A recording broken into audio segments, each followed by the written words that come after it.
Saya punya tayangan ada komunitas orang tua tunggal. Ini dia tayangannya nih.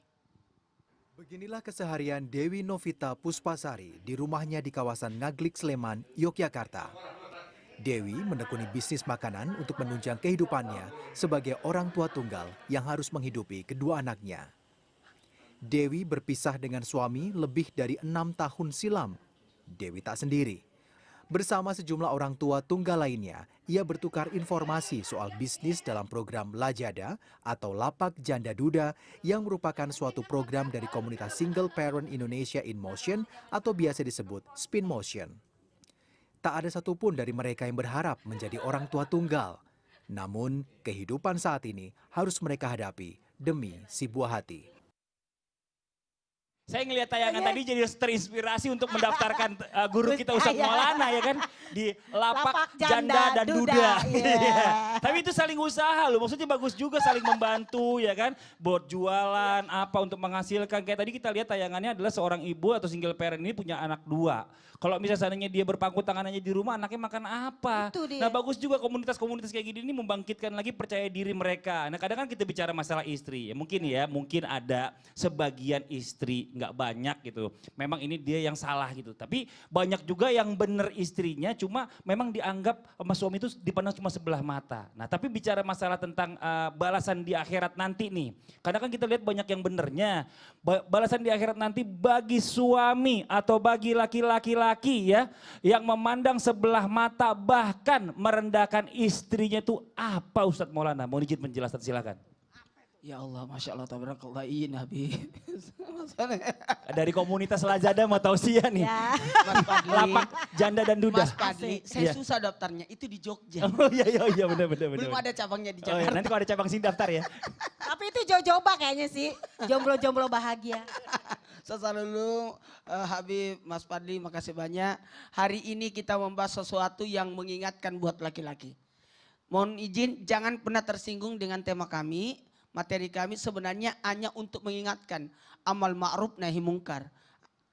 Nih, ternyata buat laki-laki yang dalam hal ini melakukan kezaliman. Saya katakan ini zolim. Maka ketika orang zolim itu bisa jadi pada saat itu pun dia dapat sanksi. Bukan hanya nunggu di akhirat, tapi mendapatkan balasan di dunia. Orang yang zolim hati-hati.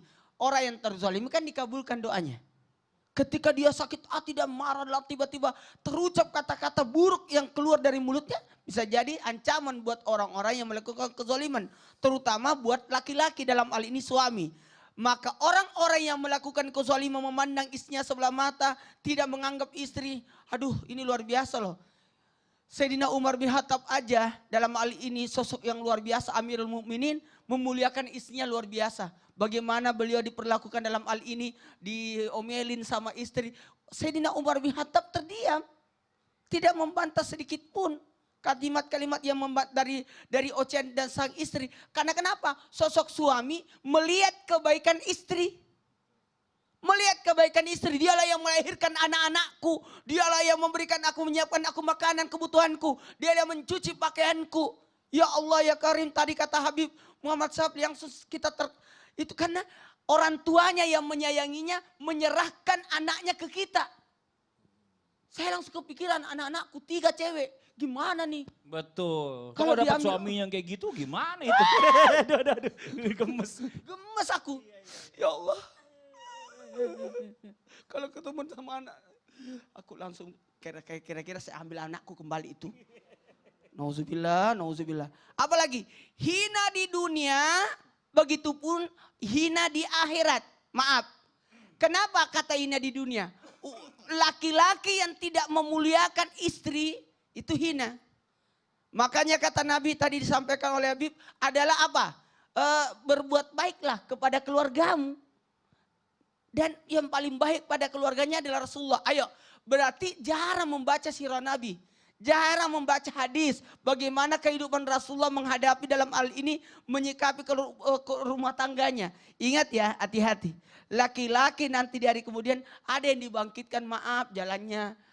Apalagi miring, ada yang pokoknya ada 12 bentuk yoma ono pisururu potok tuna puaja. Ketika sang kala ditiup akan dibangkitkanlah manusia dan 12 bentuk. Nabi menangis karena ada laki-laki kakinya di atas, kepalanya di bawah. Siapa itu? Ia mencari wanita lain sementara istri baik-baik di rumah. Apalagi akan dituntut di hari kemudian atas apapun yang dipimpinnya. Salah satunya adalah siapa? Istri dan anak-anaknya. Keluarganya. Aduh. Nauzubillah. Jadi memang banyak juga kadang-kadang kita ngelihat laki-laki begini, udah menyanyiakan istri tapi nggak mau ceraiin. Jadi istrinya ngegantung, bingung juga, ya kan? Diperhatiin enggak, dicerain juga enggak. Terus gimana harusnya gitu loh. Nah, ini pelajaran buat kita nih, buat semuanya.